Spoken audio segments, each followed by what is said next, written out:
नमस्कार दोस्तों, आप लोग का स्वागत है हमारे यूट्यूब चैनल अमरकांत क्लासेस में। अभी हम लोग इस वीडियो में फिजिक्स का पार्ट 3 देखेंगे।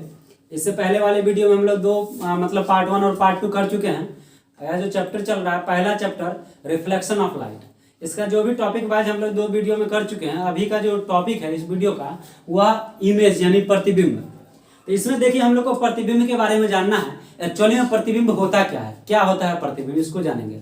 ऐसे तो हम लोग जानते हैं कि मिरर वगैरह देखते हैं तो उसमें एक इमेज बनता है हम लोग का कहीं भी, तो लेकिन इसके बारे में जानना है कि यह क्या होता है, इसका परिभाषा क्या हो सकता है, प्रतिबिंब कहते किसको हैं, इस चीज को समझना है। नहीं तो थोड़ा सा आप लोग भी मन बनाइए, समझने का कोशिश कीजिए। एकदम पूरा जो डेफिनेशन दिया गया आपको अलग से याद करने का जरूरत नहीं पड़ेगा।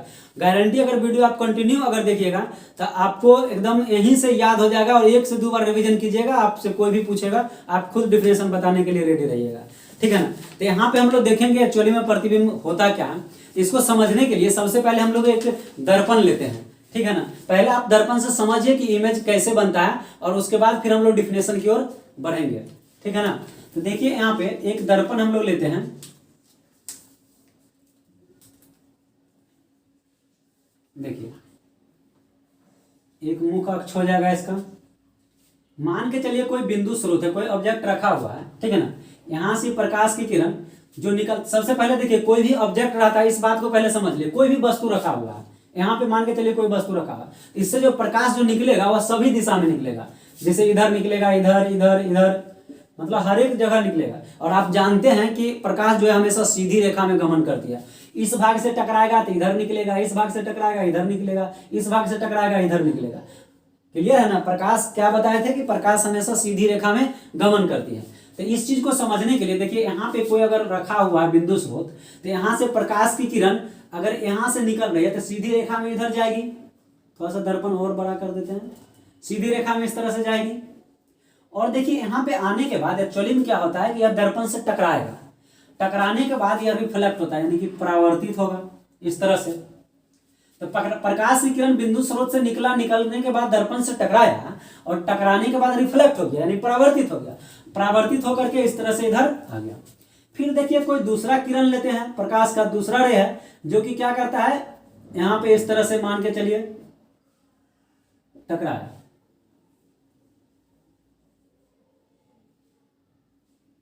दर्पण से टकराया, टकराने के बाद देखिए इस तरह यहां से टकराएगा तो ये भी तो रिफ्लेक्ट होगा ना, ये भी रिफ्लेक्ट होगा, ठीक है ना। इसी तरह और भी निकलेगा, और भी किरण ऐसे करके निकलेगा, यहां से आएगा इधर टकराएगा, किधरों मतलब दर्पण पे जैसे ही दर्पण से मतलब आएगा टकरा करके फिर रिफ्लेक्ट होगा। ये हम लोग शुरू से ही जानते हैं कि दर्पण से जैसे ही प्रकाश की किरण टकराएगा तो टकराने के बाद परावर्तित होगा। तो मान यहाँ पे हम लोग 2 रे लिए हैं, एक यहाँ से निकला ऐसे करके टकरा के रिफ्लेक्ट हुआ, दूसरा यहाँ पे दर्पण से टकराया और रिफ्लेक्ट हुआ। देखिएगा यहाँ पे दोनों किरण जो है रिफ्लेक्ट यानी परावर्तित किरण जो है वह देखिए एक बिंदु पर आकर के मिल जाता है। परावर्तन के बाद, मतलब परावर्तन के बाद मिल रहा है, इस बात को समझिए, भावना को नहीं, यहाँ पे बातों को समझना है। समझिए यहाँ पे क्या हुआ कि ये परावर्तित किरण है, ये तो देखिए ये आने वाला है और ये रिफ्लेक्ट हो रहा है, परावर्तित किरण है। इसमें भी देखिए ये आने वाला किरण है, दर्पण से टकराया, टकराने के बाद फिर रिफ्लेक्ट हो गया, परावर्तित हो गया। आप देखिए दोनों देखिए एक जगह कहीं ना कहीं आकर के क्या हो रहा है, टकरा रहा है। तो टकरा रहा है तो यहाँ पे क्या होगा, इसका एक इमेज बनेगा। क्या बनेगा, इमेज, प्रतिबिंब बनेगा। वस्तु ऐसा रखल है, आप प्रतिबिंब यहाँ पे बन रहा है। बात समझ में आ रहा है कि नहीं। अब देखिए यहां से जो डिफिनेशन बनेगा वो डिफिनेशन क्या होगा, इस बात को समझिए। जो ऊपर में प्रतिबिंब आपको समझना है, प्रतिबिंब क्या होता है, कैसे इमेज बना वो समझ लीजिए। यहाँ पे अभी तो कुछ नहीं किए थे, वस्तु रखा हुआ था, प्रकाश का किरण निकला, दर्पण से टकराया, टकराने के बाद यहाँ पे आगे कट किया, जहां पे कट किया वहां पे प्रतिबिंब बनेगा, ठीक है ना। तो अब यहां से समझिए कि कैसे इसका परिभाषा बन सकता है। तो लिखेंगे कि किसी बिंदु स्रोत से आती हुई प्रकाश की किरणें दर्पण से परावर्तन के बाद जिस बिंदु पर मिलती है या मिलती हुई प्रतीत होती है, जिस बिंदु पर मिलती है या मिलती हुई प्रतीत होती है, उस बिंदु स्रोत का प्रतिबिंब कहते हैं। क्लियर है। उम्मीद करते हैं कि आपको समझ में आया होगा। आप देखिए इसको तोड़ तोड़ के समझा रहे हैं। आप देखिए यहाँ पे बिंदु स्रोत है, यहाँ से प्रकाश की किरण निकला, दर्पण से आकर के इधर टकराया, टकराने के बाद यहाँ पे कट गया, तो एगो बिंदु स्रोत यहाँ है। तो यहाँ पे अंतिम में जो बोले कि उस बिंदु को, एक यहाँ पे बिंदु है ना, इस बिंदु को, इस बिंदु स्रोत का जब बात करेंगे तो आप समझ लीजिए कि यहाँ ये इसका हम बात कर रहे हैं, उस बिंदु को उस बिंदु स्रोत का प्रतिबिंब कहते हैं। अब यहाँ पे एक बात आपको बोले, फिर से समझिए कि किसी बिंदु स्रोत से आती हुई प्रकाश की किरणें दर्पण से परावर्तन के बाद जिस बिंदु पर मिलती है या मिलती हुई प्रतीत होती है, एक नया बात बोल रहे हैं कि या मिलती हुई प्रतीत होती है, उस बिंदु को उस बिंदु स्रोत का प्रतिबिंब कहते हैं। अब देखिए मिलती है ये तो पता चल रहा है कि इस बिंदु पे मिल रहे हैं, मिलती हुई प्रतीत होती है ये नहीं पता चल रहा, तो इसको भी समझ लीजिए कि कैसे मिलती हुई प्रतीत होती है, ठीक है ना। तो आप देखिए एक और दर्पण हम लोग लेते हैं, एक और दर्पण लेते हैं, इसका भी देखिए क्या है, परावर्तक सतह। अब इसका परावर्तक सतह उठा हुआ है, इसका देखिए परावर्तक सतह धसा हुआ था। परावर्तक सतह वैसा सतह को बोलते हैं जिससे प्रकाश की किरण उस सतह से टकरा करके परावर्तित हो जाती है, उसी को परावर्तक सतह कहेंगे। यानी कि कहेंगे जिस सतह से प्रकाश की किरण टकरा करके वापस हो जाती है, लौट जाती है, उसको परावर्तक सतह कहते हैं, ठीक है ना। तो इसमें परावर्तक सतह देखिए धसा हुआ है, इधर से तो रंगा हुआ है ना, तो इधर से परावर्तक सतह धसा हुआ है, और इसमें क्या है, इधर से रंगा हुआ है, तो इसका परावर्तक सतह क्या है, उठा हुआ है ना, उठा हुआ। पहला आप यहाँ पे देख लीजिए, जो दर्पण होता है वह गोलीय दर्पण का ही एक भाग होता है, ठीक है ना। और दर्पण दो प्रकार का होता है, एक होता है अवतल दर्पण, दूसरा होता है उत्तल दर्पण। तो अवतल दर्पण वैसा दर्पण को बोलते हैं जिसका परावर्तक सतह धसा हुआ रहता है, और उत्तल दर्पण उस दर्पण को बोलते हैं जिसका परावर्तक सतह उठा हुआ रहता है। ये देखिए ये उत्तल दर्पण, इसका परावर्तक सतह उठा हुआ है ना, इसका परावर्तक सतह धसा हुआ है, ठीक है ना। याद करने का भी एक टेक्निक है कि आपसे कोई कैसे मतलब फिगर देखिएगा और आपको समझ में आ जाना चाहिए कि अवतल दर्पण है कि उत्तल दर्पण है, देखिए कि हम लोग को पता चल जाएगा। तो कैसे पता चलेगा, तो देख लेंगे, जेकर रहेगा परावर्तक सतह उठल तो उत्तल, नहीं परावर्तक सतह उठल पेट निकल रहेगा इसे, तो क्या हो जाएगा उत्तल। और जिसका परावर्तक सतह धसा हुआ रहेगा इसे, मॉरल टाइप का, नहीं धसा हुआ रहेगा तो क्या हो जाएगा अवतल, नहीं। तो यहां से देख लीजिए, ये तो समझ ही गए। अब देखिए यहाँ पे इसमें भी समझना है। अब देखिए यहाँ पे कोई बिंदु स्रोत है और प्रकाश की किरण इसमें आती है, यहाँ पे आने के बाद दर्पण से टकराएगी, टकराने के बाद देखिए एक्चुअली में इसका जो परावर्तक सतह होता है ना, ये उठा हुआ रहता है, उठा हुआ रहता है ना, तो ये क्या होगा कि सीधी रेखा में, प्रकाश सीधी रेखा में गमन करती है, तो इसको जैसे टकराएगा ना तो इधर रिफ्लेक्ट हो जाएगा। बात समझ रहे हैं कि नहीं, इधर इधर तो दर्पण उठा हुआ है ना, जैसे जैसे आगे बढ़िएगा तो उठले रहेगा, तो इधर क्या होगा रिफ्लेक्ट होगा। लेकिन जब यहाँ से अगर कोई व्यक्ति अगर इसको देखे इस किरण को, तो उसको देखने से क्या लगेगा। अच्छा एक बात को आप समझिए, बचपन में सब लोग ऐसा जरूर करता है, और लड़की उड़की की जरूरत आरो करते रहेगा, हम तो बुझिए रहे, दर्पण लेगा, सूर्य का प्रकाश जैसे एकदम आते रहेगा, आएगा, आकर के देखेगा उधर एगो लड़की ना पे घुमा दिया, नहीं अगर मुंह पे पड़ेगा, ऐसा तो एकदम उचक्का सा तो एकदम गारंटी स्कूलों और में चल जाता था लेके, नहीं लेके जाएगा, ऐसे करके घुमा घुमा के दिखाते रहेगा, तो बेचारी परेशान है कि कन्या से आ रहा है, इधर उधर देखेगी, अब तो जेब में कोच लिया।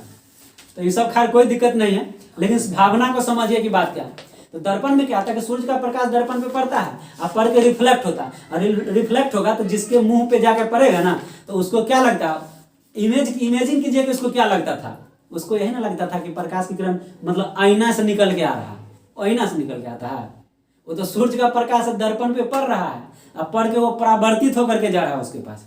बात समझ में आ रहा है ना, तो वो तो प्लेन मिरर रहता है। आप देखिए यहाँ पे समझिए, आप देखिए यहाँ पे क्या हुआ कि इधर से प्रकाश की इधर रिफ्लेक्ट हो जाएगा, ये देखिए आने वाला है और ये जाने वाला है। लेकिन यहाँ से जब आप देखिएगा ना तो आपको क्या लगेगा कि इधर से प्रकाश की किरण आ रही है, किधर से आ रही है, इधर से आ रही है, तो इसको डॉटेड लाइन से हम लोग दिखा देते हैं, नहीं जैसे वहां पे देखने में लगता था कि आईने में से निकल रहा है, उसी तरह यहाँ पे यहाँ से जब देखिएगा तो उसको लगेगा ना पीछू से आ रहा है। अब देखिए अगर दूसरा प्रकाश की किरण अगर ऐसे लेते हैं तो दर्पण से ऐसे करके टकराएगा, टकराने के बाद ये भी रिफ्लेक्ट होगा। अब एक इन्ना से देखिएगा तो ये लगेगा कि इधर से आ रहा है कि नहीं। देखिए दूगो किरण नहीं चलते लेते हैं ना कि कहीं ना कहीं जाके कटेगा, एगो नहीं ना पता चले तो बुझबे नहीं कीजिएगा, कहिएगा कोची कोची पढ़ा रहा है मास्टर। देखिए यहाँ पे तो ये समझना मुख्य रूप से जरूरी है ना। तो देखिए यहाँ पे आकर के क्या होगा, कट होगा, जबकि देखिए ऑब्जेक्ट इधर है, बिंदु स्रोत यहाँ से। अब देखिए इसमें क्या हुआ कि आपको इसके लिए क्या डेफिनेशन देखिए, इधर क्या होता है कि मिलती हुई प्रतीत होती है, जबकि इधर से आता नहीं, यहाँ पे जहाँ पे मिलता है, जैसे यहाँ पे मिल रहा था तो यहाँ पे इमेज बन रहा था ना, उसी तरह यहाँ पे क्या होगा, इमेज बनेगा। तो इसीलिए इसका डिफिनेशन जो होता है वो क्या होता है कि किसी बिंदु स्रोत से, देखिए किसी बिंदु स्रोत से आती हुई प्रकाश की किरणें दर्पण से परावर्तन के बाद जिस बिंदु पर मिलती है, जिस बिंदु पर मिलती है या मिलती हुई प्रतीत होती है, उस बिंदु को, उस बिंदु स्रोत का, देखिए डिफिनेशन में दोनों बातों के लिए लिखा गया है, ठीक है ना, मिलती है या मिलती हुई प्रतीत होती है, ये दोनों दर्पण के लिए लिखा गया है। क्योंकि अभी प्रतिबिंब तो दोनों में बनता है ना, अवतलों में बनता है, उत्तलों में बनता है, तो अवतल के लिए अलग, उत्तल के लिए अलग थोड़ी प्रतिबिंब का डिफिनेशन होगा। प्रतिबिंब का तो डिफिनेशन वही होगा ना, खाली मतलब अंत में जोड़ देंगे कि एगो में मिलती है, एक में मिलती हुई प्रतीत होती है। तब प्रतीत होती है किसमें, उत्तल में, जेकर उत्थल है नहीं। अब यहाँ पे देखिए मिलती है किसमें, अवतल में, ठीक है ना। तो यहाँ से आप समझिए बात को, तो इसका डिफिनेशन अब क्या हो जाएगा, डिफिनेशन तो आप लोग समझ ही गए होंगे। अब मिलती हुई प्रतीत कहने का मतलब वास्तव में इधर नहीं मिलता है, ठीक है ना, लेकिन ऐसा लगता है कि इधर कट कर रहा है, समझ गए ना। तो आप देखिए यहाँ पे, अब इसमें आप वास्तविक प्रतिबिंब और काल्पनिक प्रतिबिंब इसको भी समझिए, वास्तविक क्या है और काल्पनिक क्या है। तो इसके लिए क्या डिफिनेशन होगा कि किसी बिंदु स्रोत से आती हुई प्रकाश की किरणें दर्पण से परावर्तन के बाद जिस बिंदु पर वास्तव में मिलती है, देखिए इस बिंदु पर वास्तव में मिल रहा है नहीं, जिस बिंदु पर वास्तव में मिलती है उस बिंदु को, उस बिंदु स्रोत का वास्तविक प्रतिबिंब कहते हैं। क्लियर है। किसी बिंदु स्रोत से आती हुई प्रकाश की किरणें दर्पण से परावर्तन के बाद जिस बिंदु पर वास्तव में मिलती है, देखिए जब वास्तविक प्रतिबिंब कहा जाएगा तो आप ये बात जोड़ेंगे कि जिस बिंदु पर वास्तव में मिलती है उस बिंदु को, उस बिंदु स्रोत का वास्तविक प्रतिबिंब कहते हैं। देखिए वही बात यहाँ लिखा भी हुआ है। काल्पनिक का जब हम लोग बात करेंगे तो कहेंगे किसी बिंदु स्रोत से आती हुई प्रकाश की किरणें दर्पण से परावर्तन के बाद जिस बिंदु पर मिलती हुई प्रतीत होती है, देखिए यहाँ पे इस बिंदु पर कट कर रहा है ना, तो जिस बिंदु पर मिलती हुई प्रतीत हो रही है उस बिंदु को, उस बिंदु स्रोत का काल्पनिक प्रतिबिंब कहेंगे। क्या कहेंगे, काल्पनिक। देखिए यहाँ पे डिफिनेशन में भी लिखा हुआ, किसी बिंदु स्रोत से आती हुई प्रकाश की किरणें दर्पण से परावर्तन के बाद जिस बिंदु से आती हुई प्रतीत होती है। यहां से देख लीजिए, बात को समझिए, प्रकाश की किरण एक्चुअली में टकरा करके यहाँ आ रहा है नहीं, लेकिन यहां से देखने से क्या लगता है, इधर से आ रहा है। यानी जिस बिंदु से आती हुई प्रतीत हो रही है उस बिंदु को, उस बिंदु स्रोत का वास्तविक काल्पनिक प्रतिबिंब कहते हैं। क्लियर हो गया। तो यहाँ से हम लोग एक बार फाइनली बोल दे रहे हैं तीनों डिफिनेशन, और आप लोग इसको नोट कर लीजिएगा, नोट बना लीजिएगा। यहाँ से दोनों इमेज बना लीजिएगा अलग अलग, यहाँ पे जगह का थोड़ा अभाव था, आप कॉपी में पहले इसको बना लीजिएगा या फिर इसको बना लीजिएगा। ये आपका अवतल दर्पण है, लिख भी दे रहे हैं।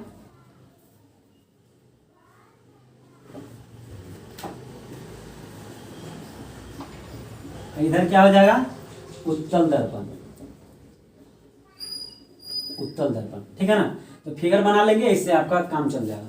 तो ठीक है, अब डिफिनेशन एक बार समझ लीजिए, या फिर तो हमको लगता है कई बार बोल चुके हैं या लिखा भी हुआ है। फिलहाल देख ही लीजिए कि प्रतिबिंब का अगर पूछेगा तो क्या बोलेंगे, किसी बिंदु स्रोत से आती हुई प्रकाश की किरणें दर्पण से परावर्तन के बाद जिस बिंदु पर मिलती है या मिलती हुई प्रतीत होती है उस बिंदु को, उस बिंदु स्रोत का प्रतिबिंब कहते हैं। ठीक है ना। और जब वास्तविक की बात कहा जाएगा तो सेम बात, ऊपर वाला एकदम वही रहेगा। किसी बिंदु स्रोत से आती हुई प्रकाश की किरणें दर्पण से परावर्तन के बाद जिस बिंदु पर वास्तव में मिलती है, वास्तविक कहेगा तो वास्तव में मिलती है, उस बिंदु को, उस बिंदु स्रोत का वास्तविक प्रतिबिंब कहते हैं। काल्पनिक की बात करेगा तो क्या कहेंगे कि किसी बिंदु स्रोत से आती हुई प्रकाश की किरणें दर्पण से परावर्तन के बाद जिस बिंदु पर मिलती हुई प्रतीत होती है उस बिंदु को, उस बिंदु स्रोत का काल्पनिक प्रतिबिंब कहते हैं। क्लियर है। आपका वास्तविक प्रतिबिंब, काल्पनिक प्रतिबिंब और प्रतिबिंब तीनों कंप्लीट हो गया। प्रतिबिंब कोई पूछे कितने प्रकार का होता है तो 2 प्रकार के होता है। और आपसे एक और बात पूछा जाएगा कि बहुत बार पूछा जा चुका है, रियल इमेज और वर्चुअल इमेज में अंतर, what is the difference between real image and virtual image. यानी कि वास्तविक प्रतिबिंब और काल्पनिक प्रतिबिंब में अंतर स्पष्ट करें। कितना बार क्वेश्चन पूछा गया है। देखिए आप अंतर 2 तरीका से लिख सकते हैं। एक तो आप डिफिनेशन के द्वारा लिख सकते हैं, वास्तविक प्रतिबिंब और काल्पनिक प्रतिबिंब, दोनों को डिफिनेशन दे देंगे तो अंतर हो जाएगा। दूसरा आप पॉइंट वाइज भी लिख सकते हैं। तो अगर ये दोनों आपका अगर याद रहेगा तो यहाँ से 2 चीज क्लियर होगा। एक तो परिभाषा कहेगा तो आप लिख सकते हैं, दूसरा अंतर भी कहेगा तो अंतर भी लिख सकते हैं। यानी कि आपका समझिए, प्रतिबिंब कहेगा, प्रतिबिंब किसे कहते हैं या कितने प्रकार के होता है नहीं, मतलब कि साधारण व्याख्या करें या परिभाषित करें, कह सकता है ना, ऐसा ही क्वेश्चन पूछा जाता है। तो पहले आपको प्रतिबिंब का परिभाषा देना पड़ेगा जो इधर लिखा हुआ है, फिर लिखना पड़ेगा कि प्रतिबिंब दो प्रकार के होते हैं, पहला वास्तविक, दूसरा काल्पनिक।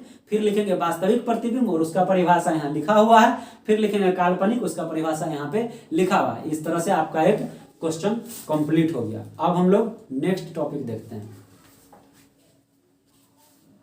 देखिए अगला जो टॉपिक है यह है आपका समतल दर्पण द्वारा प्रतिबिंब का बनना। अब बात यह है कि जो प्लेन मिरर है उसमें प्रतिबिंब कैसे बनता है, इस चीज को हम लोग को देखना है, ठीक है ना, जिसका हम लोग इस्तेमाल अपने घर में करते हैं। जो घर में दर्पण होता है वह प्लेन मिरर ही होता है, समतल दर्पण। तो इसमें प्रतिबिंब कैसे बनता है इसको देखना है। और दूसरा है कि इसकी विशेषता को, कैरेक्टरिस्टिक्स देखना है, कैरेक्टरिस्टिक्स ऑफ प्लेन मिरर, नहीं यानी समतल दर्पण की विशेषता है। यह भी क्वेश्चन परीक्षा में पूछा जाता है। देखिए एक्चुअली में विशेषता क्या होता है, कोई भी चीज होता है ना तो उसका कुछ ना कुछ गुण होता है, कुछ ना कुछ अवगुण होता है, नहीं तो यानी कि इसी को मेरिट और डिमेरिट भी बोलते हैं। तो इसी में हम लोग को क्या देखना है, विशेषता को। आप देखिए उदाहरण के लिए आप बात को आप समझ सकते हैं। अब कहीं भी कोई आदमी गया लड़की देखने के लिए, देखते हैं ब्याह शादी लगन का टाइम चलता है तो आदमी जाता है लड़की देखने के लिए। तो लड़की देखने के लिए जाएगा तो एकदम बड़ी सुंदर लड़की, मतलब सुंदर लड़की तो सब खोजबे करता है, उसके बाद उसका विशेषता भी देखना चाहता है, नहीं कि क्या क्या गुण है, क्या क्या करने आता है, खाना पकाने आता है, उसके अलावा कंप्यूटर का नॉलेज है, पढ़ाई लिखाई क्या, मतलब कई प्रकार की विशेषता मतलब कि खोजता है। जिसमें ज्यादा विशेषता अच्छा गुण है तो उसको लोग एक बार में सेलेक्ट कर लेता है। उसी तरह कोई भी टॉपिक है तो इसका भी कुछ ना कुछ विशेषता होगा। बात समझ रहे हैं कि नहीं। अब लड़की सब में क्या होता है एक्चुअली में कि जितना भी लड़की रहेगी ना, जो सुंदर रहेगी ना, ओकरा नौकरी वाला आदमी चाहिए। बात समझ रहे हैं कि नहीं। एकदम घरों वाला आदमी गार्जियन भी सोचते रहता है कि चलो भाई लड़की सुंदर है तो नौकरी वाला लड़कन से ब्याह कर देते हैं। और जे लड़का अगर नौकरी हो जाएगा ना, उसके यहाँ देखिए लड़की वाला कितना दौड़ दौड़ के आता है। एकदम आप लोग को भी बात पते होगा, खाली पता चला कि लड़का का नौकरी हो गया, उसके बाद देखिए एक से एक एकदम लड़की के पिताजी आएंगे, अड़ोसी पड़ोसी चाचा चाची सब पहुंच जाता है कि मतलब कि लड़की है शादी करने के लिए। एकदम बताएगा 6 फीट हाइट है, लंबा लंबा बाल है, आंख एकदम काला काला है, खूब एकदम पूरा एकदम बताएगा उसका विशेषता को। यानी लड़की तो एकदम कहीं से काटने वाली है ये नहीं, लड़का का बाबू तो एकदम रेडी रहता है। वो सब तो हुआ, पहले मटेरियल कितना दीजिएगा वो तो बताइए। नहीं मटेरियल कहाँ पीछे हुआ कि गया, कहानी साहब। बात समझ रहे हैं कि नहीं। तो उस सब का अपना अपना विशेषता होता है, बात को समझिए। लड़का का भी विशेषता है, वो बेचारा कहेगा कि इतना दिन मेहनत किए हैं ना, इतना खर्चा हुआ तो सलाएगा कैसे। तो क्या कीजिए, हालांकि लेना नहीं चाहिए, ऐसे फनी टाइप से बोल रहे हैं। फिलहाल देखिए यहाँ पे तो हम लोग क्या करेंगे कि यहाँ भी समतल दर्पण है तो एक कुछ ना कुछ विशेषता है, तो इसका भी विशेषता देखें। तो पहले तो समझेंगे कि समतल दर्पण पर प्रतिबिंब कैसे बनता है। तो अरे भाई सबसे पहले क्या करेंगे, एगो प्रतिबिंब एगो दर्पण ले लीजिए। दर्पण में क्या होता है कि देखिए दो सतह होता है दर्पण में।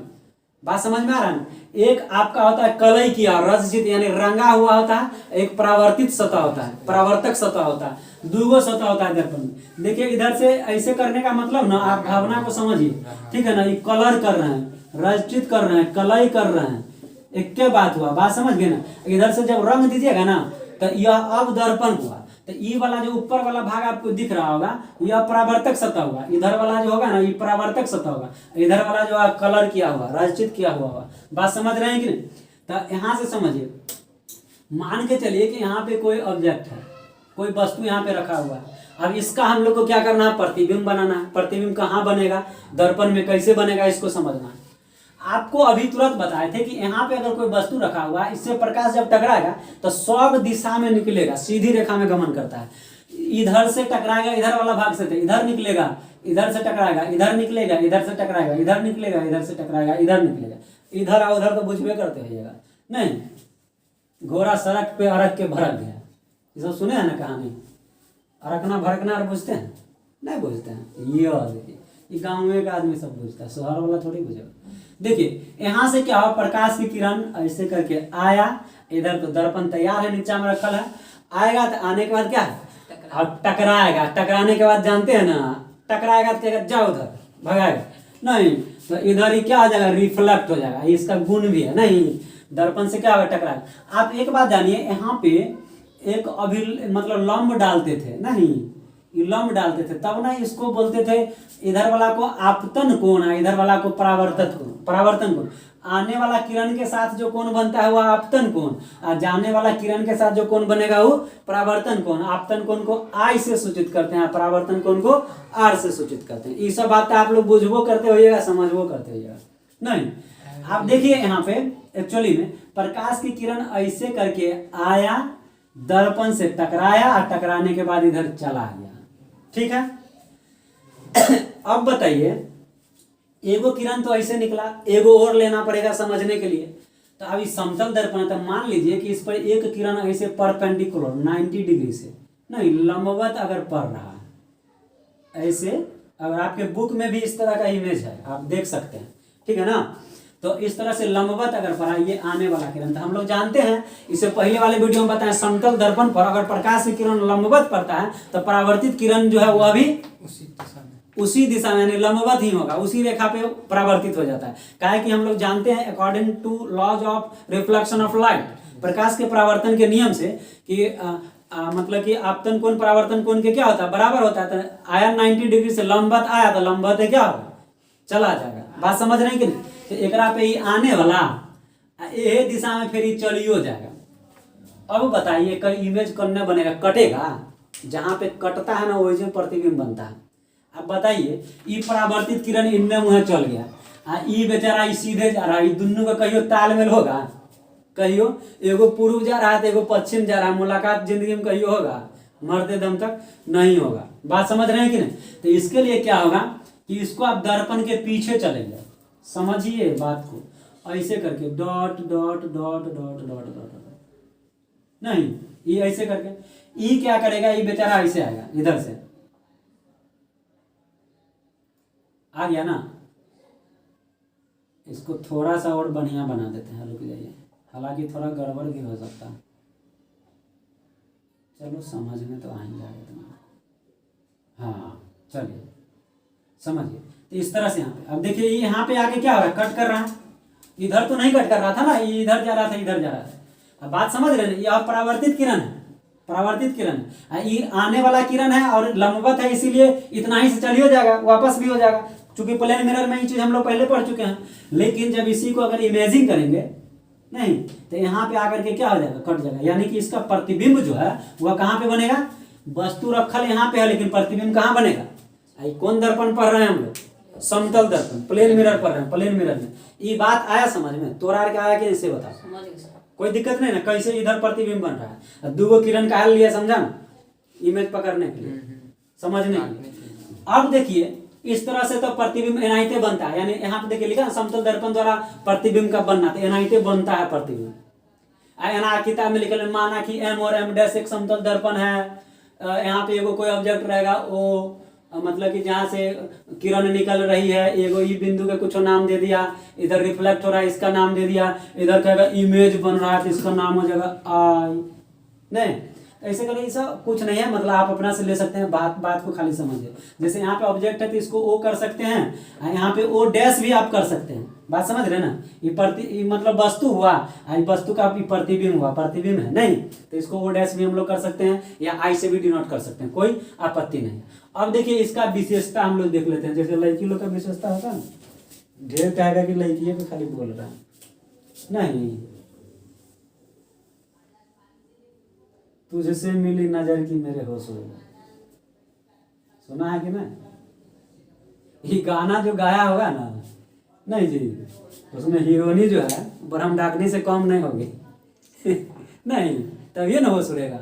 चलिए, तो यहाँ से हम लोग क्या देखते हैं, क्या हुआ, कुछ हुआ क्या, यहाँ पे हम लोग देखते हैं विशेषताएं, विशेषताएं किसका विशेषता हम लोग पढ़ रहे हैं, किसका विशेषता हम लोग पढ़ रहे हैं, तो इसका समतल दर्पण का। तो इसमें आप समझिए, एगो बात आपको समझ में आ रहा होगा कि समतल दर्पण में जो मतलब कि वस्तु की दूरी और प्रतिबिंब की दूरी दोनों क्या होता है, बराबर होता है। बात समझ में आ रहा है नहीं। समतल दर्पण में वस्तु की दूरी और प्रतिबिंब की दूरी दोनों बराबर, यानी कि दर्पण से जितना दूरी पर वस्तु रखा हुआ है उतना ही दूरी पर प्रतिबिंब भी बनेगा। यह एक विशेषता हुआ, पहला विशेषता। दूसरा है कि मतलब कि जैसा वस्तु रहेगा ना वैसा ही प्रतिबिंब भी बनता है। बात समझ में आ रहा है कि नहीं? वस्तु जो है पार्श्विक उल्टा होता है। पार्श्विक उल्टा कहने का मतलब ऐसा नहीं कि इमेज बनेगा तो मूड़ी ऊपर और गोर नीचे, मतलब गोर ऊपर और मूड़ी नीचे, ऐसा वाला नहीं। बात समझ रहे हैं कि नहीं? पार्श्विक उल्टा। हाँ, इधर आप अगर राइट हैंड को अगर हिला रहे हैं मिरर में लगेगा कि लेफ्ट हैंड हिल रहा है। बात समझ रहे हैं कि नहीं? हाँ, तो ये इस चीज को समझिए। तो इसका देखिए क्या क्या विशेषताएं हो सकती है। कुछ कुछ विशेषता है, जैसे कि प्रतिबिंब की दूरी वस्तु की दूरी दोनों क्या होता है, बराबर होता है। प्रतिबिंब का आकार वस्तु का आकार भी बराबर होता है। ऐसा नहीं कि आप आईना के सामने ऐसे करके खड़ा हो जाइए तो उधर से एकदम दिखाएगा एकदम मोटू, नहीं, हाथी की तरह, ऐसा नहीं, जैसा है भाई वैसे दिखाएगा। बात समझ रहे हैं ना? तो ये सब इसका क्या होता है, विशेषता। तो चलिए हम विशेषता इधर नोट करा दे रहे हैं आपको, ठीक है ना? आप लोग मतलब कैरेक्टरिस्टिक्स को लिख लीजिएगा। चलिए, तो यहाँ पे देख लीजिए इसका विशेषताएं हो गया। पहले तो हम लोग प्रतिबिंब कैसे बनता है इसको हम लोग समझ ही चुके हैं। देखिए जो जो बात इसमें घटना घट रहा है वो सारा चीज इधर विशेषता लिखा दिया है, इसको आप लोग नोट कर लेंगे। दूसरा एक और बात समझ लीजिए, आपको चूंकि एग्जाम देना है और आपको नॉलेज भी चाहिए, नॉलेज चाहिए इसके लिए समझना जरूरी है, और समझ के जब आपको याद रहेगा तभी आप एग्जाम में लिख सकते हैं। दूसरा बात है कि एग्जाम में कौन सा क्वेश्चन पूछा जाता है, किस तरह से पूछा जाता है, यह भी जानकारी होना जरूरी है। ऐसा नहीं कि पता चला पूरा किताब पढ़ लिया, ये पता नहीं कि परीक्षा में पूछा क्या जाता है। जो पूछा जाता है उस पर आप ज्यादा फोकस करेंगे। तो यह क्वेश्चन जो है बहुत बार पूछा जा चुका है, सीधे आपसे क्वेश्चन करेगा कि समतल दर्पण की विशेषताएं को लिखें। देखिए यहाँ पे 6 विशेषता आपको हम लिखा दिए हैं, ठीक है ना? आप अब 2 नंबर से ज्यादा का क्वेश्चन नहीं पूछेगा, ये सब 2 नंबर 3 नंबर, आप 2 या 3 केवल अगर विशेषता याद आप रखते हैं फिर भी आपका काम चल जाएगा। लेकिन बढ़िया नॉलेज चाहिए, सारा का सारा याद रखिए। याद रखने का भी जरूरत नहीं, यहाँ से भी पता चल जाएगा। प्रतिबिंब हमेशा दर्पण के पीछे बनता है। भाई यहाँ पे दर्पण रखल है, अब वस्तु यहाँ था, दर्पण के पीछू नहीं रहता है प्रतिबिंब, तो याद करे के जरूरत है। आईना हम लोग देखते हैं तो प्रतिबिंब को आईना के आगे में खाड़ रहते हैं, जहां पे खाड़ रहिएगा तो दर्पण के पीछे प्रतिबिंब नजर आता है कि नहीं आता? तो ये पहला विशेषता हुआ ना। और दूसरा विशेषता हुआ कि एक बात को गौर कीजिएगा, या तो गौर कैले ही होइएगा, नहीं कैले होइएगा तो जाके आज करियो लीजिएगा कि जितना दूरी पर दर्पण के सामने खड़ा रहिएगा ना, आपका प्रतिबिंब भी उतना ही दूरी पे दिखाई देगा। यानी कि दर्पण से आप जितना दूरी पे हैं उतना ही पीछे आपका प्रतिबिंब बनेगा। इसका मतलब क्या हुआ कि वस्तु की दूरी और प्रतिबिंब की दूरी दोनों क्या होता है, बराबर होता है। यहीं से एक ऑब्जेक्टिव पूछा जाता है। क्या पूछा जाता है इसको समझिए बात को। कहेगा कि समतल दर्पण में कोई वस्तु दर्पण से 20 मीटर की दूरी पे रखी हुई है तो प्रतिबिंब की दूरी क्या होगी? एकदम सिंपल क्वेश्चन, बताइए क्या होगी? 20 मीटर ही होगी, क्योंकि अब ये तो कॉन्सेप्ट यहीं पे क्लियर है ना जी कि वस्तु की दूरी या प्रतिबिंब की दूरी बराबर होती है। तो जब वस्तु 20 मीटर की दूरी पे है तो प्रतिबिंब तो 20 मीटर पे ना बनेगा। देखिए एक ऑब्जेक्टिव इधर से भी क्लियर हो गया। नहीं, फिर आप देख लीजिए वस्तु का जो आकार होता है वह प्रतिबिंब के आकार, मतलब प्रतिबिंब का जो आकार होता है वस्तु के आकार के बराबर होता है। अब इस बात को समझ, जैसे हम लोग मिरर के सामने अगर खड़े होते हैं, समतल दर्पण के पास अगर हम लोग हैं तो वहां पे क्या होता है कि जैसा मतलब कि वस्तु रहता है वैसा ही प्रतिबिंब आपको दिखाया जाता है। ऐसा नहीं कि कोई दुबला पतला आदमी एकदम हाथी सनक दिखाएगा, ऐसा नहीं है। बात समझ गए ना? तो इससे एक विशेषता यह भी है नहीं कि मतलब कि वस्तु का जो आकार है, प्रतिबिंब का जो आकार है वह वस्तु के आकार के बराबर होता है। पहला विशेषता क्या देखें हम लोग, तो प्रतिबिंब दर्पण के पीछे बनता है। दूसरा, प्रतिबिंब की दूरी वस्तु की दूरी बराबर होती है। और तीसरा है कि वस्तु का आकार जो है, प्रतिबिंब का आकार जो है वस्तु के आकार के बराबर होता है। हो गया ना? चौथा पॉइंट पे हम लोग आते हैं, प्रतिबिंब वस्तु की अपेक्षा सीधा बनती है। प्रतिबिंब कैसा बनता है? सीधा बनता है। उसके बाद देखिए प्रतिबिंब पार्श्विक रूप से उल्टा बनता है। पार्श्विक रूप से उल्टा कहने का मतलब आप समझ लीजिए, आप ऐसा नहीं कि आप खड़ा होते हैं मिरर के सामने तो आपका पैर ऊपर और मूड़ी नीचे दिखाता है, ऐसा दिखाता है क्या? नहीं। पार्श्विक कहने का मतलब आप समझ लीजिए जैसा है वैसा ही फिगर आपको मतलब सामने से दिखाता है। समझ गए ना? आप हैंड की अगर आप बात करते हैं तो अगर आप जैसे दाहिना हाथ को अगर आप इस तरह से हिला रहे हैं तो आपको इमेज में लगेगा कि मेरा बायां हाथ हिल रहा है। बात समझ रहे हैं कि नहीं? तो ये आपका 5वां हो गया विशेषता। और 6ठा विशेषता जो है वह प्रतिबिंब क्या होता है? आभासी होता है। तो इस तरह से आप 6 पॉइंट है, अगर 6 नहीं 4 भी याद है, 5 भी याद है, तो इस तरह से आपका काम चल जाएगा, कोई यहाँ से दिक्कत नहीं होगा। परीक्षा में यह क्वेश्चन एकदम रामबाण है, कई बार पूछा जा चुका है। तो हम उम्मीद करते हैं कि आपको मतलब समतल दर्पण में प्रतिबिंब कैसे बनता है यह भी पता चल चुका होगा, और इसका जो विशेषता है ये भी आप समझ गए होंगे। अब इसके बाद हम लोग गोलीय दर्पण के बारे में देखेंगे, ठीक है? चलिए हम लोग अब देखते हैं यहाँ पे गोलीय दर्पण, अगला टॉपिक जो है यह गोलीय दर्पण हम लोग को पढ़ना है। देखिए इसमें जो समझने वाला चीज है, जो कुछ बातें हैं वह लिख दिया गया है, मतलब पहले से ही लिखा हुआ है। बाकी चीज आपको समझा रहे हैं, आप समझिए। और यह इसलिए लिखते हैं, बार बार आपको कह रहे हैं कि आप एक नोट्स बनाइए, ठीक है ना। बाकी अगर आप केवल देख के छोड़ दे रहे तो मेरे लिखने का कोई फायदा नहीं होने वाला है। हम तो ऐसे ही बोल देते, ऐसे बोल भी देते हैं, ऐसे ही बोल देते और हम भी यही कहते और भी टीचर के तरह कि आप सुन करके लिख लीजिएगा। लेकिन कितने बच्चे लिखते होंगे ये आप लोग को भी पता होगा। लेकिन जब नोट बन गया तो आप वीडियो को रोक करके आराम से देख करके लिख तो सकते हैं ना। ऐसे करके आपका एक नोट तैयार हो जाएगा, कॉपी तैयार हो जाएगा। और कभी भी जब आप इसको पढ़ेंगे तो आपको एक बार में याद हो जाएगा। काहे कि आपको भी पता होगा कि जो चीज़ एक बार पढ़ लेते हैं, पढ़ा हुआ चीज़ एक बार में याद हो जाता है। नहीं, जिस आदमी को एक बार देख लीजिएगा ना, दोबारा कहीं भी मिलेगा तो एक बार में चिन लीजिएगा, पहचान जाइएगा। खास करके कोई लड़की हो तब तो कोई बात ही अलग है।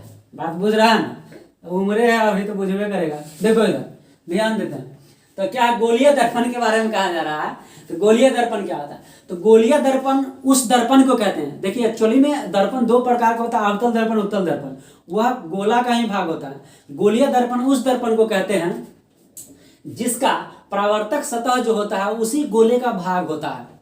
बात को समझिए। गोलीय दर्पण उस दर्पण को कहते हैं जिसका परावर्तक सतह, जो परावर्तक सतह मतलब क्या, ऐसा सतह जिससे प्रकाश टकरा करके वापस होता है, परावर्तक सतह उसी गोले का भाग होता है, उसी को हम लोग क्या कहते हैं, गोलीय दर्पण कहते हैं। तो ये तो देखिए बस गोलीय दर्पण का डिफिनेशन है, ठीक है ना।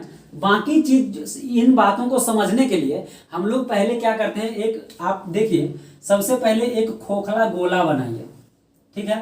तो आप देखिए इस तरह से खोखला गोला, आपको देखने में लगता होगा कि यह सर्किल है। अब बताइए यहाँ पे एक सेंटर होगा, केंद्र होगा। सेंटर को हम लोग सी से डिनोट करते हैं। किससे करते हैं? सी से डिनोट करते हैं। इसको अगर आप काटना अगर चाहें तो देखिए बीच से भी हम लोग काट के आधा आधा दो भाग में कर सकते हैं। लेकिन अगर देखिए अगर इसको इस तरह से ऐसे काटे और इसको यहाँ से इस तरह से काट लीजिए, दो अलग अलग, यानी छोटा इमेज बनाने के लिए बीच से भी हम लोग काट सकते हैं, ठीक है ना। तो देखिए कैसे बनेगा। एक था आपका इस तरह का मतलब कि इमेज बनेगा, और दूसरा इधर वाला के लिए अगर इसको काट के हटाएंगे तो क्या बनेगा, इस तरह का बनेगा। क्लियर है? अब देखिए इसमें क्या होता है कि अगर इसको इधर से हम कलर करते हैं, चूंकि आप दर्पण की अगर वो कांच होता है, शीशा रहता है, जब तक उसको कलर नहीं कीजिएगा ना तो दर्पण नहीं बनेगा, पारदर्शी हो जाएगा। जैसे बस आर में नहीं रहता, शीशा लगा रहता है, हम लोग आर पार देखते हैं। लेकिन जैसे ही एक तरफ से आप कलर कर दीजिएगा सिल्वर कोट चढ़ा करके, तो वह दर्पण हो जाता है। उसी तरह यहाँ पे हम लोग क्या किए, यह कांच है और इसको अंदर से क्या किए, रंग दिए हैं। तो यह देखिए कि क्या हो गया, एक दर्पण मतलब हो गया। इधर से आप देखेंगे इसमें दो भाग होता है। इधर वाला जो रंगा हुआ भाग है इसको हम लोग क्या बोलते हैं, रजचित्र या कलय भी बोल सकते हैं, कलय, ठीक है ना, दोनों एक ही बात। और इधर वाला जो भाग है इसको हम लोग क्या बोलेंगे, परावर्तक सतह। क्या बोलेंगे, परावर्तक सतह। तो दूगो सतह होता है। ये क्लियर हो गया। दर्पण में क्या गो सतह, दूगो, एगो रंगा हुआ सतह होता है, एगो जहां से प्रकाश टकरा करके वापस होता है। अगर इसको अगर मान के चलिए कि हम इस तरह से अगर रंगते हैं तो इसमें भी सेम बात होगा। इधर वाला क्या हो जाएगा, कलई किया हुआ है, नहीं, इधर वाला क्या हो जाएगा, परावर्तक सतह होगा, परावर्तक सतह। अब बात को समझिए यहां से। जब यह गोला मतलब हम लोग लिए गोलीय दर्पण, गोला का ही भाग। अब देखिए इसी गोला से ना काट करके इसको अलग कर दिया, इसको अलग कर दिए। इसीलिए कहा गया है कि गोलीय दर्पण जो होता है ना, गोला का ही भाग होता है। देखिए उसी का भाग है कि नहीं, आपको समझ में आ रहा है ना, काट करके हटा। अब यहाँ पे देखिए इसमें होता क्या क्या, इसको समझिए। इस तरह से आप इसको मिला सकते हैं, ठीक है ना। इसको हम लोग क्या बोलते हैं, वक्रता केंद्र बोलेंगे। नहीं, यहां से अगर सेंटर पे मिला दीजिए किधरो तो यह क्या हो जाएगा, वक्रता त्रिज्या हो जाएगा। आर होता है ना जी, आप पढ़े हैं ना सर्किल में, मैथ में भी पढ़े हैं। सेंटर से जो परिधि को मिलाने वाली रेखा है क्या होता है, वक्रता त्रिज्या हो गया, ये वक्रता केंद्र हो गया, इसको सी से डिनोट करते हैं, इसको आर से डिनोट करेंगे। अब देखिए यहाँ पे जो इमेज बनाते हैं, अब यहाँ पे हम इसी बात को लिख सकते थे, यहाँ पे इमेज मतलब इसको इधर से कलर करते थे, इसको क्या बोलते हैं, इसको बोलते हैं परावर्तक सतह, जो यहाँ पे लिखा हुआ। तो इसी बात को यहाँ नीचे लिख ही दिए हैं, तो यहाँ लिखने का कोई जरूरत नहीं है। इसको बनाने का, गोला बनाने का मतलब यही है कि आप इस चीज को जान लीजिए कि जो दर्पण होता है, अवतल दर्पण, उत्तल दर्पण, एक्चुअली में खोखला गोला जो इसी का भाग होता है।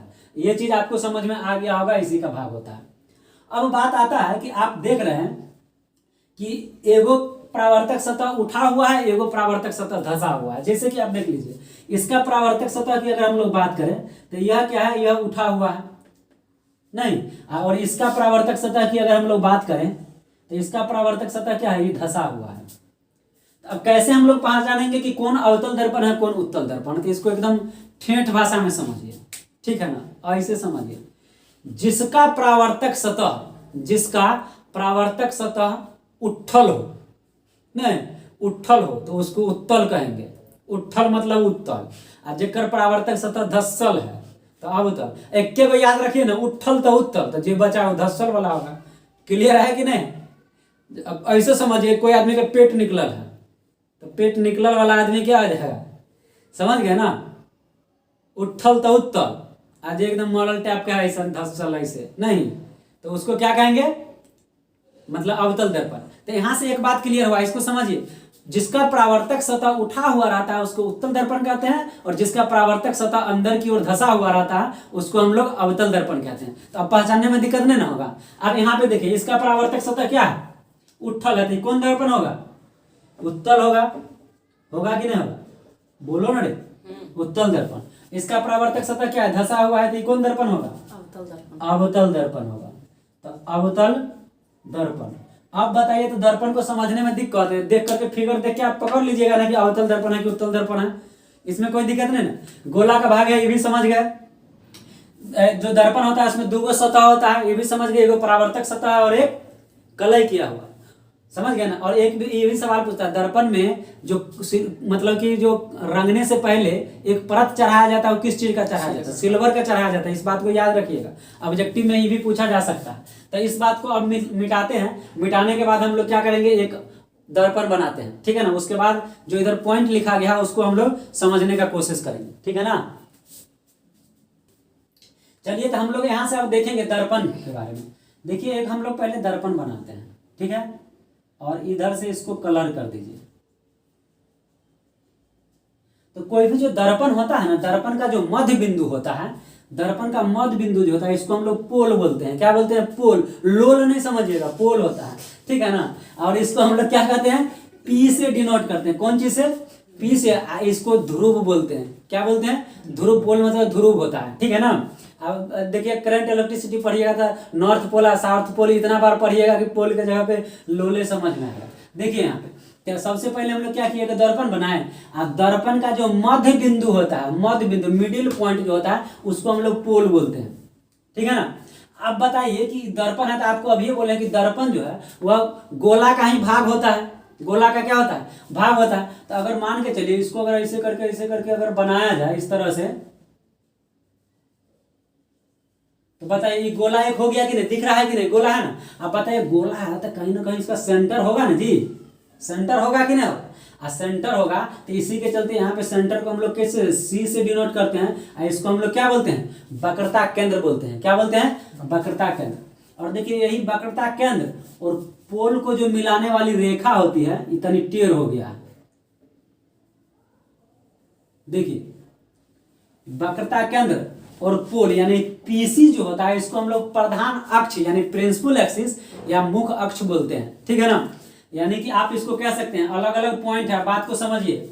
एक दर्पण बनाए, आपको क्या बोले, एक दर्पण बनाए। दर्पण का जो मध्य बिंदु होता है उसको पोल बोलते हैं और पी से सूचित करते हैं, मध्य बिंदु को ही नहीं। अब गोलीय दर्पण गोला का एक भाग होता है, तो जानबे करते हैं कि गोला है तो कहीं ना कहीं सेंटर होगा।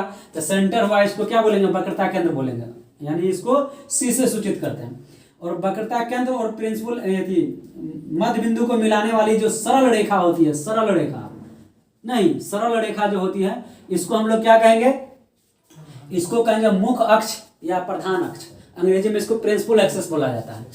अब देखिए अगर इसी के समांतर अगर कोई आपतित किरण है, ठीक है ना।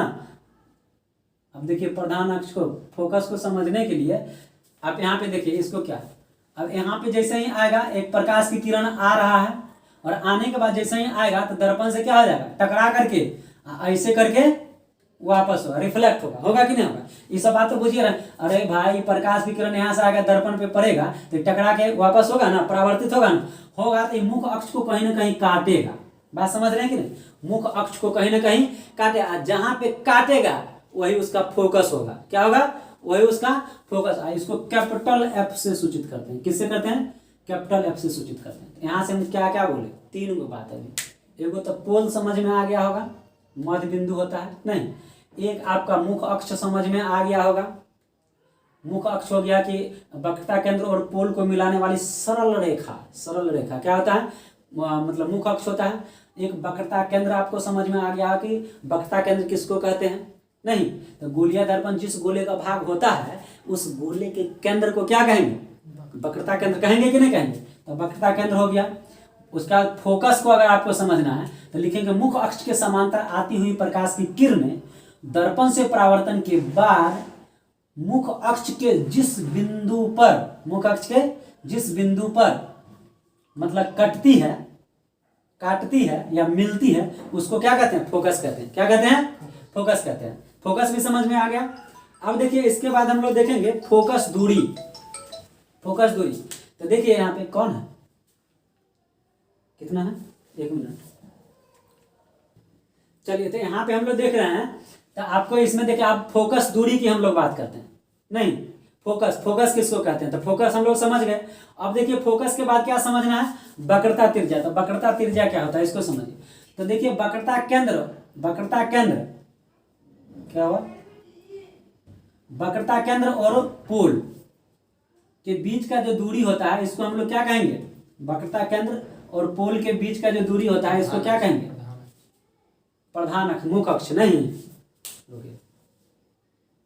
चलिए तो यहाँ पे हम लोग को क्या वक्रता त्रिज्या को देखना है। तो वक्रता त्रिज्या क्या होता है उसको समझिए। तो वक्रता केंद्र, वक्रता केंद्र और पोल के बीच का जो दूरी होता है, यानी कि ये वाला जो दूरी होगा इसको हम लोग वक्रता त्रिज्या बोलते हैं, और इसको कैपिटल आर से डिनोट करते हैं। किससे, कैपिटल आर या स्मॉल आर से भी डिनोट करेंगे, उससे कोई दिक्कत नहीं है, ठीक है ना। उसका फोकस दूरी की अगर हम लोग बात करेंगे तो मतलब कि फोकस और पोल के बीच का जो दूरी होता है इसको फोकस दूरी कहते हैं, और इसको स्मॉल एफ से डिनोट करते हैं। यानी कि आपको दर्पण के अंदर, या पहले तो समझ लीजिए कौन सा दर्पण है, तो ये अवतल दर्पण होगा। क्या होगा, अवतल दर्पण।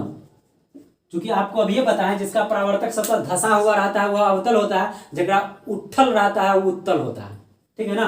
तो आप समझिए यहाँ से क्या क्या बोले, एकदम क्लियर हो जाना चाहिए। अभी यहीं से समझ में आ गया तो इधर टाइम नहीं देंगे, बस इसको खाली समझिए। यहाँ पे ये चीज समझाइए रहे तो उधर फिर बोलने का क्या मतलब। क्या बोले थे, तो आप देखिए मध्य बिंदु, यानी कि कोई दर्पण जो है, दर्पण जो है, दर्पण का जो मध्य बिंदु होता है उसको हम लोग क्या बोलते हैं, पोल बोलते हैं, ठीक है ना। और वक्रता केंद्र की अगर बात करते हैं तो गोलीय दर्पण जिस गोले का भाग होता है उस गोले के केंद्र को वक्रता केंद्र कहते हैं, वक्रता केंद्र कहते हैं। इसको हम मिटा सकते हैं, ठीक है ना। इसको खाली वक्रता केंद्र को समझाने के लिए इसको लिखा गया था। चलिए तो गोलीय दर्पण जिस गोले का भाग होता है उस गोले के केंद्र को वक्रता केंद्र कहते हैं। वक्रता केंद्र और वक्रता केंद्र और पोल को मिलाने वाली जो सीधी रेखा यानी सरल रेखा है उसको मुख अक्ष या प्रधान अक्ष कहते हैं। उसके बाद देखिए मुख अक्ष के समांतर आती हुई प्रकाश की किरणें दर्पण से परावर्तन के बाद मुख अक्ष के जिस बिंदु पर कट करती है उस मतलब कि बिंदु को क्या कहते हैं, फोकस कहते हैं। हो गया। उसका वक्रता त्रिज्या की अगर हम लोग बात करें तो वक्रता त्रिज्या किसको कहते हैं, तो आप वक्रता केंद्र और पोल के बीच का जो दूरी होता है उसको वक्रता त्रिज्या कहते हैं। फोकस दूरी कहते हैं, फोकस और पोल के बीच का जो दूरी होता है इसको हम लोग क्या कहते हैं, फोकस दूरी कहते हैं। और फोकस दूरी को स्मॉल एफ से डिनोट करते हैं। आप देखिए इतना बात जो आप यहाँ पे बोले यही बात यहाँ लिखा हुआ। अब इधर एक बार समझ लीजिए, आपको नहीं बोले थे कि गोलीय दर्पण के मध्य बिंदु को ध्रुव कहते हैं, पोल कहते हैं, बोले थे ना। देखिए यहाँ भी बोले थे, इधर लिखा भी हुआ है। और इसे P से सूचित करते हैं। आप लिख लीजिएगा, इसे P से सूचित करते हैं। यहाँ पे छूटा हुआ, यहाँ पे लिख लीजिएगा, इसे P से सूचित करते हैं, ताकि आपको P का मतलब कहीं भी जब आप F बराबर R/2 सिद्ध करिएगा या कहीं भी न्यूमेरिकल बनाइएगा तो वहाँ पे समझ में आना चाहिए P का मतलब क्या होता है। ठीक है ना।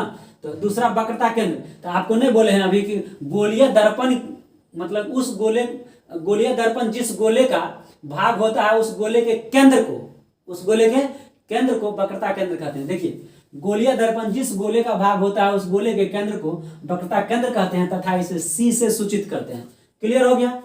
प्रधान अक्ष की बात करते हैं। देखिए, गोलीय दर्पण के ध्रुव से वक्रता केंद्र को मिलाने वाली सरल रेखा, चूंकि आप देखिए यहाँ से ये वक्रता केंद्र है, ठीक है ना, और ये पोल है, तो इसको मिलाने वाली सरल रेखा जो है ना, सीधी रेखा, इसी को हम लोग प्रधान अक्ष या प्रिंसिपल एक्सिस कहेंगे। अब मान के चलिए इसे डांस करके ऐसे करके मिला दीजिए, चाहे यहाँ से इनर लेके चल आइए, यहाँ ऐसे करके, यहाँ से ऐसे करके मिला दीजिए, तो होगा? नहीं होगा। सीधी रेखा को, अब बात को समझ, इसको भाई मिटा लीजिए, फिगर बनाना पड़ेगा, ठीक ना। ये नहीं कि एकदम मजाक में इसको छोड़ दीजिएगा तो कल्याण हो जाएगा। जोश जोश में तो नहीं ज्यादा खींच दिए, ठीक है ना। चलो कोई बात नहीं, होता है, उम्र का दोष है। नहीं, देखिए तो क्या बोले आपको, प्रधान अक्ष क्या बोले, वक्रता केंद्र और मतलब पोल को मिलाने वाली सीधी रेखा यानी सरल रेखा जो है इसी को प्रधान अक्ष कहेंगे। यही बात में लिखल है, गोलीय दर्पण के ध्रुव से वक्रता केंद्र को मिलाने वाली सरल रेखा मुख्य अक्ष कहलाता है, और इसको हम लोग पीसी कहते हैं। पीसी नहीं कहेंगे, ये पूरा लाइन पीसी है ना बाजी, पूरा लाइन पीसी हुआ ना। अब देखिए इसका फोकस, फोकस को समझना तो और आसान, एकदम इतने को लगता है इतने दूर में लिखल है, एक आसान कुछ होना है इसमें।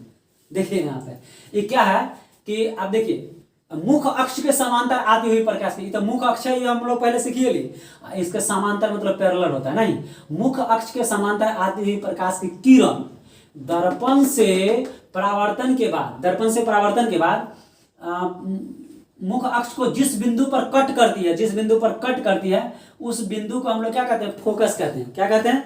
फोकस कहते हैं। अगर आपको लगता है, मान के चलिए कि दूसरा किरण की अगर हम लोग बात करते हैं, अब मान के चलिए कि यहाँ से कोई किरण ऐसे करके आया, ठीक है ना, यहाँ पे आया, दर्पण से टकरा, तो ये भी देखिए क्या, ये भी पैरेलल है ना, मतलब कि मुख्य अक्ष के समांतर ये भी आ रहा है, तो ये भी देखिए ऐसे करके आ जाएगा। अगर नीचों से आप अगर खींचिएगा ना तो ऐसे करके देखिए, ये मुख्य अक्ष के समांतर आती हुई प्रकाश की, ये सब किरण है, ये किरण है, किरण मतलब समझ रहे ना, प्रकाश की किरण है। अल्लाह ध्यान ने जरा किरण उरण से होगा प्रेम तो इधर उधर ध्यान चला जाएगा। देखो ये टकराएगा, और टकराने के बाद फिर क्या होगा, ऐसे करके फिर ही इस तरह से मतलब आप देख रहे हैं कि ध्रुव से प्रकाश की किरण आ रहा है, तो दर्पण से टकराने के बाद मुख्य अक्ष को एक जगह पे जाके काट रहा है। नहीं, तो जहां पे जाके काटेगा ना, एक फोकस कहेंगे। तो वही बात लिखा है, मुख्य अक्ष के समांतर आती हुई प्रकाश की किरण दर्पण से परावर्तन के बाद मुख्य अक्ष को जिस बिंदु पर काटती है, नहीं, उसे फोकस कहते हैं, इसे एफ से सूचित करते हैं। क्लियर हो गया यहाँ से। इसका वक्रता त्रिज्या की बात करेंगे, तो वक्रता त्रिज्या जो है, मान के चलिए कि कोई सर्किल है, केंद्र है, तो यहाँ से परिधि को मिलाने वाला जो रेखा होता है इसी को ना वक्रता त्रिज्या बोलते हैं, मतलब त्रिज्या इसी को बोलते हैं ना जी, तो त्रिज्या बोलते हैं। तो देखिए यहाँ पे यही होगा कि वक्रता केंद्र और पोल को मिलाने वाली रेखा, वहां पे सरल रेखा था, सरल रेखा लगाएंगे तो प्रिंसिपल एक्सिस हो जाएगा या प्रधान अक्ष, सीधे कहेंगे कि वक्रता केंद्र और पोल के बीच की दूरी को क्या कहेंगे, दूरी को क्या कहेंगे, वक्रता त्रिज्या। नहीं, इसी को दूरी को ना कहेंगे जी, के बीच की दूरी को वक्रता त्रिज्या कहेंगे। आप यहाँ पे देखिए ना, वक्रता केंद्र और पोल, ये दोनों के बीच का दूरी है ना, और यही दूरी जो है इसको हम लोग क्या कहेंगे, वक्रता त्रिज्या कहेंगे। अब फोकस दूरी की अगर हम लोग बात करते हैं, इसको स्मॉल आर या कैपिटल आर जैसे भी डिनोट कर सकते हैं। फोकस दूरी की बात करेंगे तो फोकस और पोल के बीच का दूरी, ये देखिए ये दूरी, इसको क्या कहेंगे, फोकस दूरी कहेंगे। ये बात लिखे नहीं है, आप लोग लिख लीजिएगा। फोकस दूरी एगो पॉइंट यहाँ पे होगा 6ठा नंबर, इसको लिख लीजिएगा कि फोकस और पोल के बीच का दूरी को फोकस दूरी कहते हैं, और इसे स्मॉल एफ से सूचित करते हैं। इतना बात लिख लीजिएगा, ठीक है ना। तो इसमें जितना भी बात था गोलीय दर्पण में सारा बात बता दिए, ठीक है। गोलीय दर्पण किसको कहते हैं ये भी बता दिए। दो प्रकार का होता है, एक अवतल दर्पण, एक उत्तल दर्पण, पहचानने का तरीका भी बता दिए। नहीं, और इससे संबंधित जो पॉइंट बना, सारा पॉइंट आपको नोट भी किया हुआ, इधर आपको समझा भी दिए हैं, इधर लिखा भी दिए हैं। आप इसको रोक करके वीडियो को पॉज करके आराम से इसको बढ़िया से नोट बना लीजिए, उतार लीजिए, एक दो बार स्टडी कर लीजिए। अगर नहीं समझ में आए तो वीडियो को एक दो बार देखिए, क्लियर समझ में। हम तो उम्मीद करते हैं कि इतना बोल दिया ना कि आपको समझ में आ ही जाएगा। अब देखिए भाई बड़ी मेहनत लगता है, ठीक है ना, पढ़ाने में। थोड़ा सा अगर वीडियो अच्छा अगर लगता होगा तो मतलब अपने दोस्तों में जरूर शेयर कीजिए, थोड़ा सा सब्सक्राइब करवाइए और ज़्यादा से ज़्यादा लोगों को जोड़िए इस चैनल से, ताकि के ज़्यादा लोग इसका फ़ायदा उठा सके और मतलब पढ़ाने में भी थोड़ा मज़ा आएगा। ज़्यादा लोग रहेंगे तो मन लगेगा पढ़ाने में। नहीं तो इतना काम आप मेरे लिए कीजिए, आपको फ्री ऑफ कॉस्ट पढ़ा रहे हैं, इसका कोई चार्ज नहीं है। नहीं, आज जो हम क्लास में पढ़ाते हैं, देखिए अभी लॉकडाउन की वजह से क्लास ऑफ है, ठीक है ना, बाकी क्लास में भी पढ़ाते हैं एकदम इसी तरह क्लास पढ़ाते हैं, वही रिकॉर्डिंग होता है, समझ गए ना। तो क्लास में जो बच्चा पढ़ रहा है वो तो फीस दे करके पढ़ रहा है, लेकिन आप लोग जो यूट्यूब के माध्यम से पढ़ रहे हैं उन लोग के लिए फ्री ऑफ कॉस्ट है। तो मेरे लिए थोड़ा सा फीस के रूप में बस यही कीजिए, सब्सक्राइबर बढ़ाइए, लाइक कीजिए, कमेंट कीजिए, थोड़ा सा जोड़िए लोगों को चैनल से, ताकि मतलब कि और भी बेहतर हम दे सकें। तो ठीक है, आज के इस वीडियो में इतना ही रहने देते हैं, फिर हम लोग मिलते हैं नेक्स्ट वीडियो में। तब तक के लिए धन्यवाद।